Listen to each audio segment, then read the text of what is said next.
I sorry to move it up and screw up the schedule a little, but we've got a couple events this afternoon, so I gotta get through this, get some questions, and then gotta move on. But we've got two more on-camera briefings the rest of the week. So this morning, the president just wrapped up, or is continuing to. I know some of the pool just left, but the president is currently hosting an opioid and drug abuse listening session with senior administration officials, governors, experts in the psychology of drug addiction, recovery awareness advocates, and others who've been affected by the opioid crisis.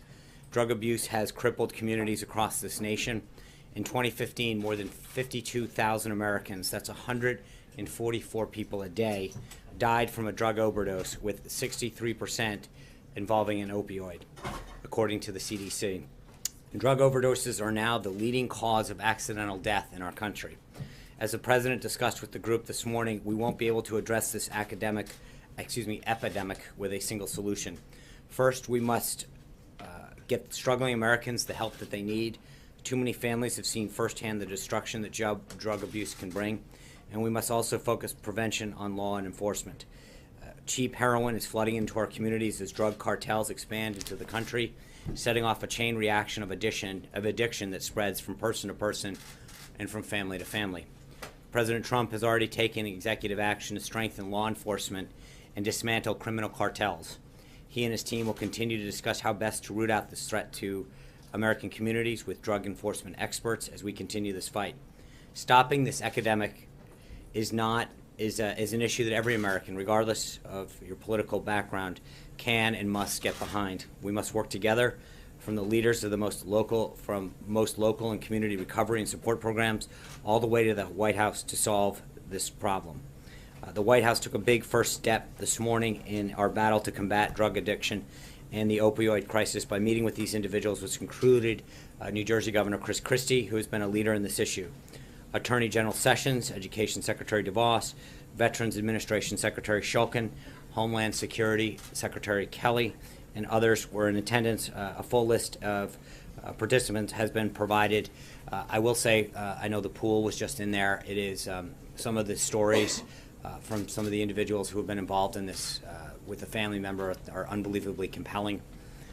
Their desire to see and to work with the administration to get this problem addressed is one that is plaguing communities, and I know the president places it at the highest priority. There was a mention by the acting administrator of the DEA that they have a program where twice a year they gather unwanted drugs. Last year they gathered over 1 million pounds of unwanted drugs. There's 5,000 sites in which people across America can drop off stuff in their medicine cabinet that is no longer used to get it out of their house. The next drop-off will be on April 29th, and I think the DEA will be putting out more information. But when you see some of the action that was taking place in this report, it is truly a call to arms for a crisis that is plaguing our country. This afternoon, the president will drop by the Women's Empowerment Panel that the White House is hosting, led by Florida Attorney General Pam Bondi, Education Secretary Betsy DeVos, Small Business Administrator Linda McMahon, U.S. Ambassador to the United Nations Nikki Haley, Senators for Medicare and Medicaid Services Seema Verma, who will all speak about the unique challenges that women and young girls face today. Vice President Pence and the First Lady will also be in attendance. The president is proud that his administration is full of so many female leaders, from whom will be on stage this afternoon, so that their incredible work doesn't always make headlines, but is certainly felt across the federal government and across our nation. Women's History Month is coming to an end, but the Trump administration is committed to empowering women in the workplace. The work that we started this month will not end at the end of this month, but will continue. The president made women's empowerment priority throughout the campaign, speaking out on affordable child care and paid family leave, investing in women's health, and the barriers faced by female entrepreneurs and business owners. In February, he and Prime Minister Trudeau from Canada launched the United States-Canada Council for Advancement of Women Entrepreneurs. This month, the First Lady hosted an event for International Women's Day in the East Wing. CMS Administrator Verma hosted a panel on women in healthcare, His daughter Ivanka held a roundtable with women business owners with SBA Administrator McMahon, as well as other roundtable with Latina business owners. And just earlier today, the First Lady joined the Undersecretary of State for Political Affairs, Tom Shannon, to present the 2017 Secretary of State's International Women of Courage Award at the State Department. The President believes, as the First Lady said this morning, quote, "Wherever women are diminished, the entire world is diminished with them. However, wherever women are empowered, towns, villages, schools, and economies are empowered, and together we are all made stronger." The Trump administration will continue to work to ensure that the American economy is a place where women can work and thrive. Later this evening, the Vice President will participate in the swearing-in of David Friedman as the next ambassador to Israel. The President is glad that Ambassador Friedman will be officially on board as we strive for a lasting peace in the Middle East. Mr. Friedman's strong relationships in Israel will be a tremendous asset to the President in furthering that mission. Finally, I want to speak about Judge Gorsuch and the blatantly political obstruction of his nomination to the Supreme Court by Senate Democrats. Yesterday, the Senate Majority Leader Mitch McConnell said that next Friday, the Senate will vote to confirm Neil Gorsuch to the Supreme Court. We welcome this news. Unfortunately, Senate Democrats have begun justifying their opposition to Judge Gorsuch by claiming a 60-vote standard for his confirmation. That standard doesn't exist, and these claims continue to be false. A party-line filibuster by the Senate minority is not a fair up or down vote. You don't have to look further than the voices of many of these same Democrats to see why. In 2013, Senator Tom Udall said, and I quote in full, "Some of us may disagree with Justice Scalia on judicial philosophy, but he was a qualified nominee. He received an up or down vote, and he was unanimously confirmed. Likewise," he said, "Judge Ruth Bader Ginsburg was considered a liberal, the former ACLU general counsel. Many on the other side may have disagreed with her views, but there was no filibuster. She was confirmed by a vote of 96-3, end quote. He added, quote, "A minority in the Senate should not be able to block qualified nominees," end quote. We could not agree more with Senator Udall. Unfortunately, he has now adopted a new party line of obstruction in blocking a fair up or down vote on the confirmation of Judge Gorsuch. It's both sad and unfortunate, and we encourage all senators from both parties to fairly evaluate the judge's eminent qualifications and grant him an up or down vote. With that, I'd be glad to take your questions. April. Well, thank you, Sean. How are you today? I'm fine, and how are you? Fantastic. Well, Sean, going back to some issues that are in the news, Nunes is not going to recuse himself. In the midst of all of this back and forth, what does the White House say about that? Well, April, the White House, as I think I mentioned this yesterday, I mean, he's conducting an investigation. He is the elected or appointed, I can't remember how they do HPSI over there, but appointed and confirmed or however but by his colleagues in the House and the Speaker. He is the chairman. He's conducting an investigation. It is up to the House of Representatives and the Speaker and the members of the House Republican Conference to determine. But I mean, there's nothing that I see that is problematic in him conducting an investigation that we asked both the House and Senate Intelligence Committees. What are the conversations the President is having with Paul Ryan about this? Because many, to include Dems and Republicans, are talking about what looks like impropriety in the Intel chief's handling of this so far, particularly as there's not a hearing right now. Well, I would take issue with I think you're right that there may appear to be certain things, but I don't think there's any actual proof or sustaining allegation about anything that's done. Again, I mentioned this yesterday. If you look at what Chairman Nunes has done, he has met with people who are cleared to discuss classified information regarding a review that he is conducting. That's how it's supposed to work. And again, I understand that when things are leaked out in the media, that somehow that is a standard that's acceptable, but when two people who are cleared to discuss classified information, or three or however many, discuss classified information, somehow that's wrong because it's not being leaked. He is conducting a review, which we have supported on both sides of the chambers, and I think that they should do this. But I think to start to prejudge where this thing is going, we have been supportive of it, as you know, and I think that let's let that process bear itself out and see what happens. I will tell you that I've seen reports in the media that the NSA has documents that they are supposedly trying to get to the House Intelligence Committee that have been requested. We think that's a great thing, if that's in fact what's happening. But again, I think part of this all gets back to that there is a process. And I get that sometimes it's frustrating to us. I believe that we want this over as much as I think some of you, but we recognize that there's a process that has to take place. And that process is taking place. The chairman and the House Intelligence, and I know that Senator Burr and Senator Warner are talking about the process that they're going to go on the Senate side. Some of these things take a little bit of time, and to the extent that they are gathering the appropriate documents and looking at those things, then that's part of the process and the review that is being undertaken, and we're fine with that. And second topic, tax reform and infrastructure. Reports are saying you're going to do it together. And ACA, Obamacare, going into Trump care at that time, tax reform and infrastructure were said to be some of the reasons why you did not come up in the budget with eliminating the debt. Do you have cost estimates as it relates to tax reform and infrastructure as of yet? No, because I think you need to have plans laid out first, and I think part of this is that we're in the beginning phases of both of those. To have a score on either one of them or a cost when we don't have those formalized yet, and I think we're in the beginning phases of having those discussions with both stakeholders, members of Congress on both sides, and obviously internally the formulation of those plans is continuing. So until that happens, I don't see us having a formal cost or a score. CBO now? It's not a question of trust. Remember, I want to be clear about what I've said before. I think when it comes to cost estimates and budget issues, which is what CBO is charged to do, they are the Congressional Budget Office.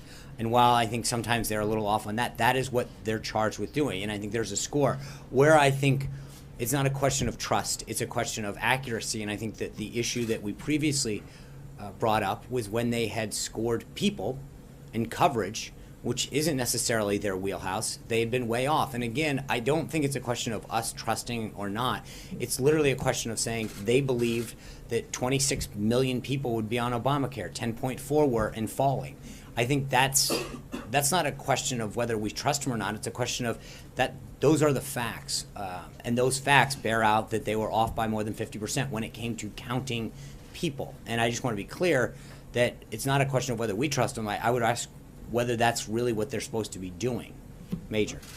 Sean, let's go over a couple of things that we talked about on Monday. On Monday, you said to us from the podium you would look into how Chairman Nunes was cleared here and with whom he met. Can you give us, we tried to ask you that yesterday as you walked out. Do you have any information to live up to the commitment you made here on Monday to provide more details about how that happened in a process you just told us that, again, is above board and totally appropriate?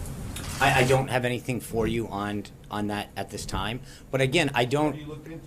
I have asked some preliminary questions. I have not gotten answers yet, and I think so no, I don't have anything further on that. But again, I would argue, Major, it's interesting, and I brought this up the other day, that there seems to be this fascination with the process.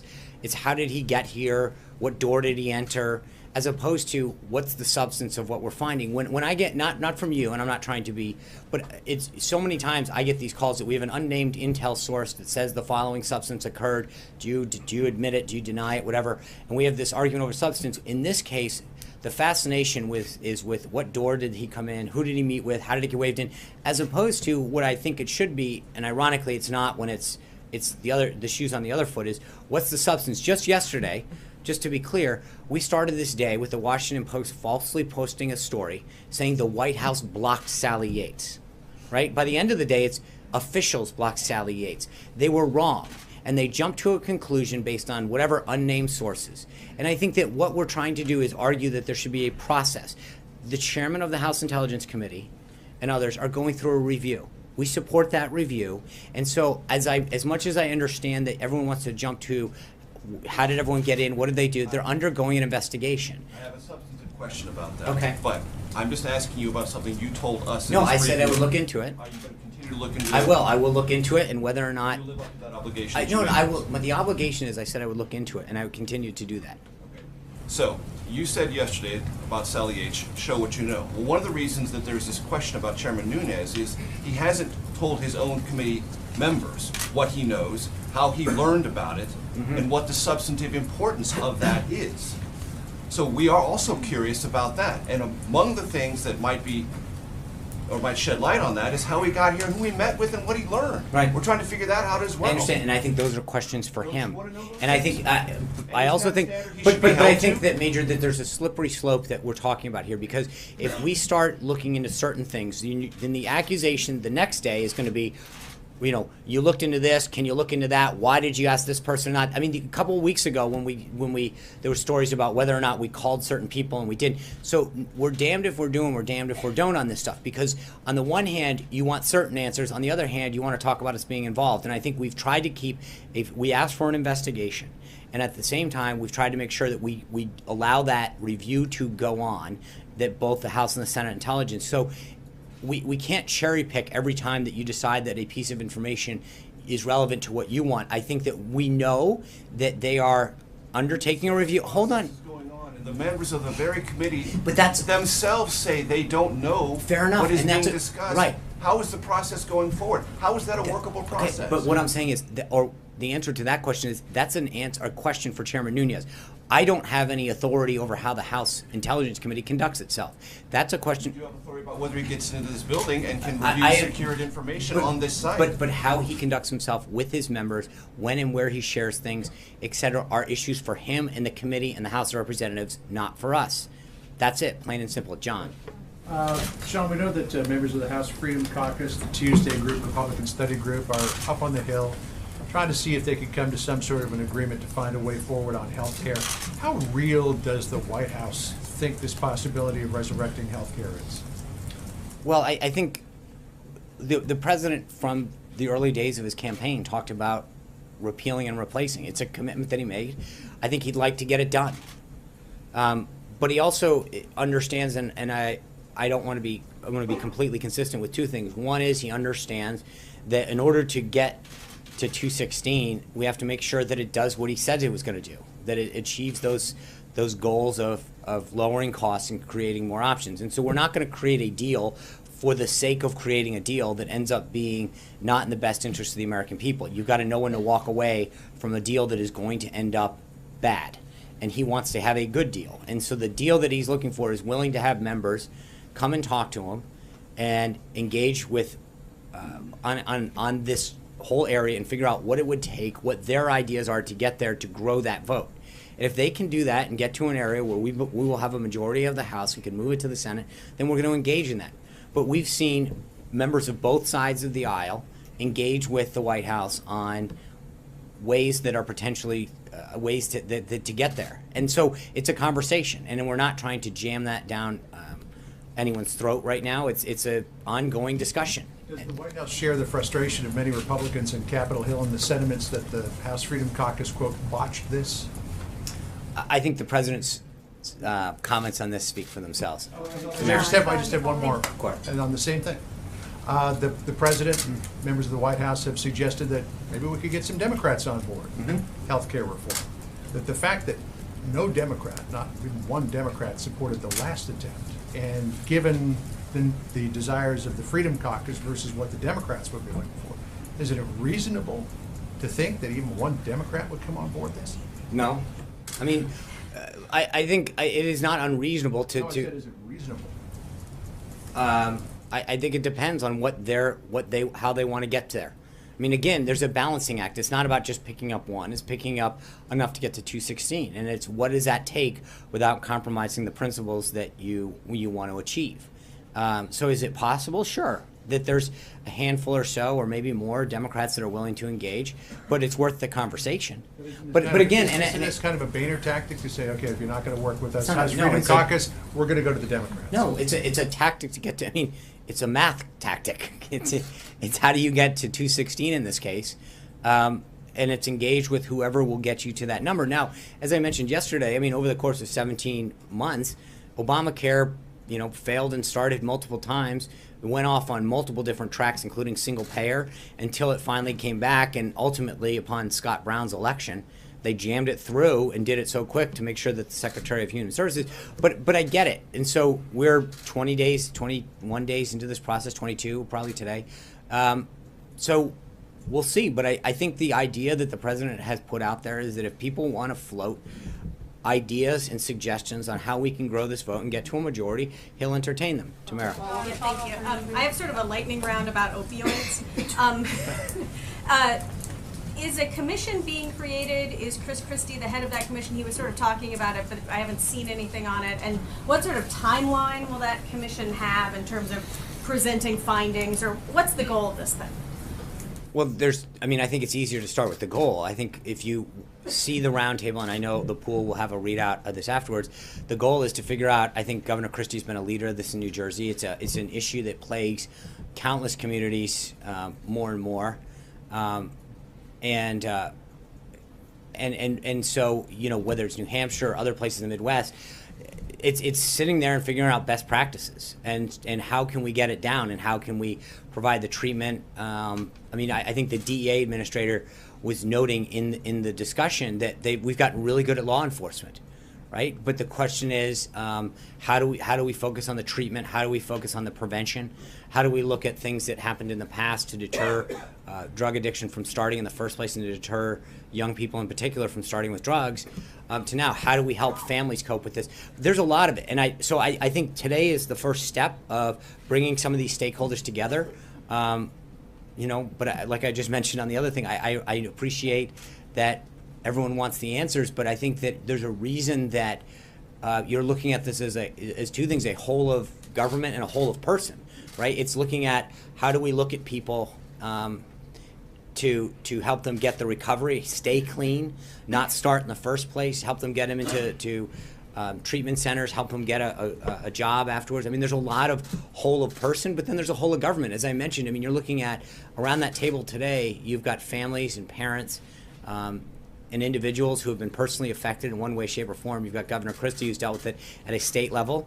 You've got Pam Bondi, who's looked at it from a state level. You've got Secretary Kelly, who's looking at it from Homeland Security, DEA, who's looking at it partially from a law enforcement. Then you've also got, Secretary of DeVos, who's looking at it from an education and a prevention. And it is a big, big issue that is plaguing our country, plaguing our communities, and plaguing our families. And so I wish I could give you an answer and say this is how we're going to solve the problem. But I think the first step is understanding the problem, the magnitude of it, and looking at how we approach it holistically. Yeah. The timeline for them coming back with findings, and then the president, when he was campaigning, seemed to endorse the STOP Act, which would prevent fentanyl from being imported, or help to prevent fentanyl from being imported from countries like China. Would he use his presidential bully pulpit to sort of push for that legislation now, which has not really gotten off the ground yet over in Congress? That was one of the, not the specific piece of legislation, not the STOP Act in particular, but I think there was a lot of discussion about fentanyl and the rise of it today. And I think the Attorney General brought that up and was talking about the escalation of that from the 1980s to now. And so there is a look at it. But I again, as I mentioned, you've got the Attorney General there, law enforcement, education. Part of this is to really look at this and figure out what are the ways that we can address it from coming into the country. And the DEA administrator was talking about it, especially the flow from the southern border. But then you look at it from a law enforcement issue, a prevention issue, and a treatment issue. And this is I wish I could give you a really easy answer and say, here's the silver bullet that's going to stop this. But we recognize the growth of this problem in this epidemic, and how do we solve it going forward? John Gizzi. Thank you, Sean. Yesterday, Prime Minister Theresa May signed the letter that began the process for Brexit. A week ago, on Friday, Jean-Claude Juncker, who is the President of the European Commission, used some unusually strong language about the President, saying that his comments encouraging other Brexits could lead to war among the Balkan countries. And he also said in the end, and is quoted on page 1 of the Financial Times, that the President does not know a lot about Europe. What is the President's response to that? To Brexit in particular? Or To the comments by President Juncker of the European Commission and to Brexit. I think the President is very well steeped in world affairs, especially Europe, NATO, all of the issues. He was a leader in the effort to call Brexit, as you know. I mean, and obviously with respect to that, we respect the will of the British electorate and Her Majesty's government in taking steps of departing the European Union, whatever future the UK-EU relationship looks like. We want the UK to remain a strong leader in Europe, for both the UK, the EU, and Europe to remain strong leaders globally. So I think both on the EU and on that's Ronica. Thank you. I have two questions or topics, if you will. Just the first, what's the White House reaction to the shooting today at the Capitol? Well, it sounds like a very troubled individual. Obviously, I'll let law enforcement read that out, but I don't want to get ahead of. From what I understand and what I've seen, it sounds like a very troubling instance. I think, again, I don't want to get ahead of this, but it looks like law enforcement. I appreciate the efforts that the Capitol Police and others took. I mean, you literally watched people put their lives in harm's way today to protect tourists and other citizens, and so I want to commend the work of the Capitol Police and the work of law enforcement to continue to protect us at this time when Washington is in its glory with the cherry blossoms out and so many people are coming here to visit the Tidal Basin and their House of Representatives and the Senate and walk around Washington, D.C. It's reassuring to know that so many brave men and women are willing to put their lives on the line to make sure that the city stays safe. A second topic. Last weekend, the president spent the weekend here, not at Mar-a-Lago. I'm wondering, was that in any way in response to some of the pushback he's received about the cost associated with those trips? And part two of that, does he plan to be here again this weekend? So no, yes. He will.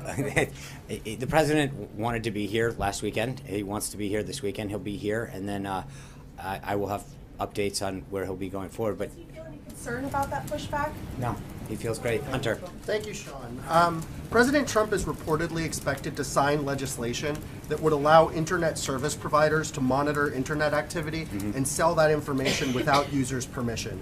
Will he be signing that legislation, and why does he think it's good for America? I'm wondering who this benefits apart from ISPs and their executives. I know the House and the Senate have just passed that. When they enroll it, then we'll have further updates on that. I'm not. When we have, I know that I believe we have a statement of administration policy on that bill out, and we have further updates on a signing ceremony. I will let you know. Doesn't this erosion of protections create major risks for people to use that information for nefarious purposes? Also, hostile nations potentially looking at what congressmen are browsing online. Like, is that concerning to the White House? I think there's, as I mentioned, that we have a statement of administration policy on that bill. That we'll have further updates, and when we do, we sign it. I'm sure we'll have further details on why. Zeke. John, two questions and two topics for you. The commander of CENTCOM was up on the Hill earlier today and testified that the U.S. government believes that Russia has been supplying materially the Afghan Taliban. I was wondering if the White House has any response to that testimony, and does it believe that that's a constructive effort? I'm sorry, who's testifying? The commander of CENTCOM. Yeah, okay. That that's a constructive effort on the part of the Russian government in that region. I know there's several entities looking into this, and I'm not gonna. I will say that DoD's response speaks for itself. We understand the intelligence on this. The president's been briefed on it, so I'm not really sure what specifically you're. You're not condemning that action on the part of the Russian government right now. I think the commander, the CENTCOM commander's testimony speaks for itself on that. Second topic for you. About a month from now, the government will run out of money to acquire another CR, as I'm sure you're aware. The president talked a lot about the campaign and in his budget request, funding for a border wall on the southern border with Mexico. Is that a deal breaker for the president in any sort of government funding measure in the next month or so? So on April 29th, the CR expires, the continuing resolution, and we are going to be working with Congress on that, on the FY17 budget that needs to go forward. I know Director Mulvaney has talked about that. I'm not going to get into the specific details. I know that if you saw the budget they put out, I think it's $1.6 or $1.7 billion that he's initially put in the FY17 for the beginning of that wall, and there's 2.6 billion isn't there.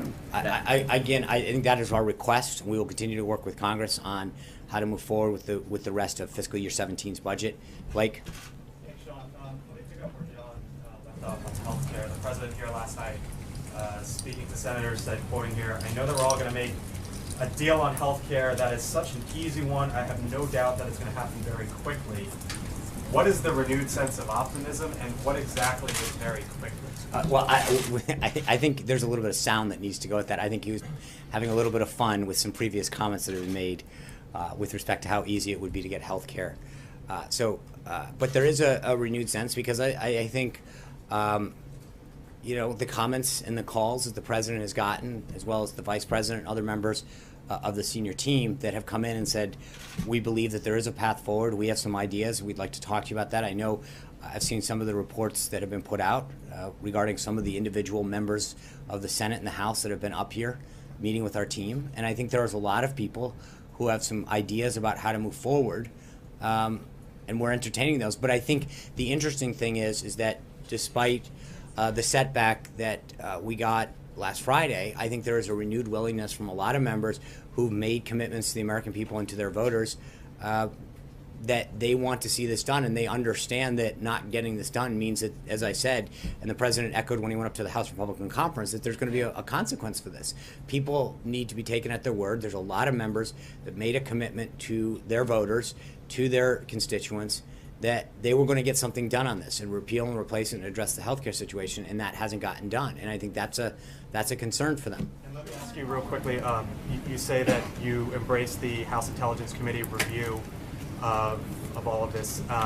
John McCain said earlier today that because of the potential schism within that committee, that there should be a select committee that goes from this.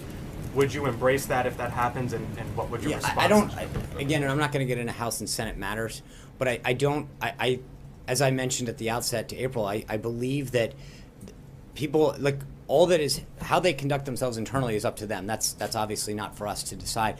But I think the question that I still think is outstanding is that what has happened is a review was called for, that part of it was already ongoing from what I understand, especially on the House side.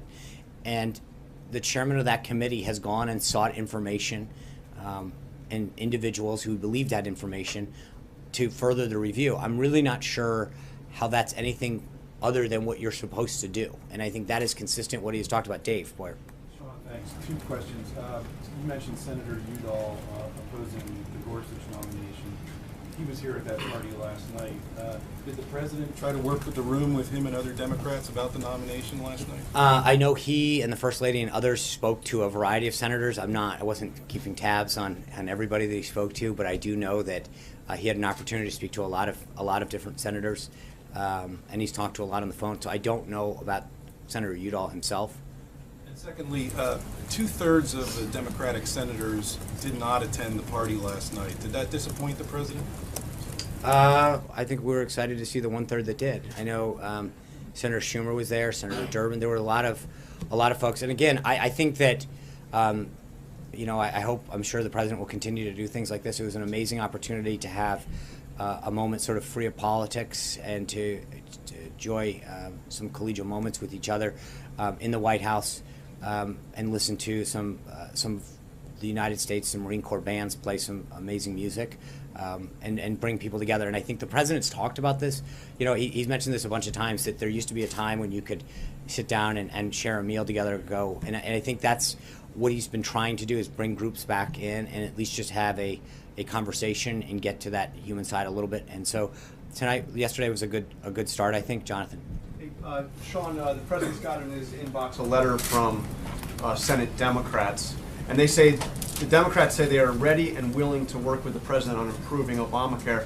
They just have a couple of conditions. First, the president has to abandon his efforts to completely repeal the law and rescind the executive order. This letter is signed by the vast majority of the Democrats in the U.S. Senate. What does the president say? I think, as the president's noted, we're willing to engage with people. I think they understand his principles. We need to repeal the law and replace it with something better. I understand. But they're saying they want you to take full repeal off I understand what I've seen parts of the letter, and I know that 40 of them saw that. And I think what we need to do is figure out who wants to engage in a constructive conversation. I understand what they want, but again, it's not just a one-way street. I think the president has made very clear what he wants to do. And I think that to the extent that some of them want to have a conversation, we have a 52-seat majority in the Senate. If there are individuals in there that want to have a constructive conversation achieving the goals, we can do it. But I think they also need to understand the president's red lines. But they say as a first step they want him to repeal that executive order. Is that something he is willing to do? I think the president's committed to making sure that he continues to go down the path that he's gone down, and there are ways that if they want to join him, that they can. And I think there are some areas that they may want to engage with him on that we've seen so far. And so, I understand they have a right to put out a letter and draw their lines in the sand, but I think the president's committed to going down the path he is, and obviously first step is to get to 216 in the House, and then address the concerns in the Senate. But he's continued to have conversations with the Senate, and I think that as Obamacare continues to struggle, which it is, the premiums continue to go up and up. I think the question is, will those 40 people understand that they are the ones who are going to be responsible for owning the current policies that are making so many Americans struggle? But Jim. just to clarify, was he joking when he said that making a deal on healthcare would be an easy one? I think if you watch the tape, it was a lighthearted moment, Jonathan, and so he was having He a little. doesn't think it's easy to No, get a he good was. deal on Yeah, healthcare. no. Watch. He was having a fun time with the senators there. Jim. The other thing that the president said last night was our soldiers are fighting like never before in Iraq. But as you know, Sean, U.S. Troops there are in a support role, an advise and assist role. What does he mean? What does the president mean when he says they're fighting there like never before? Obviously, I think doesn't take into consideration what happened during the Bush administration and the Obama administration. No. I They're fighting appreciate house to house. Yeah, I think that there's been some progress, particularly in Mosul, the way that they have taken back that city, and I think that for a long time there was a lot of concern about Iran moving in and dominating parts of Iraq, and I think with the advice and consent of U.S. military advisors, there's been tremendous progress in moving Iraq forward to an area of stability and to continuing to see the troops there in Iraq stand on their own. And I think that he is very pleased with the action that General Mattis and our soldiers and sailors, airmen, and Marines are taking to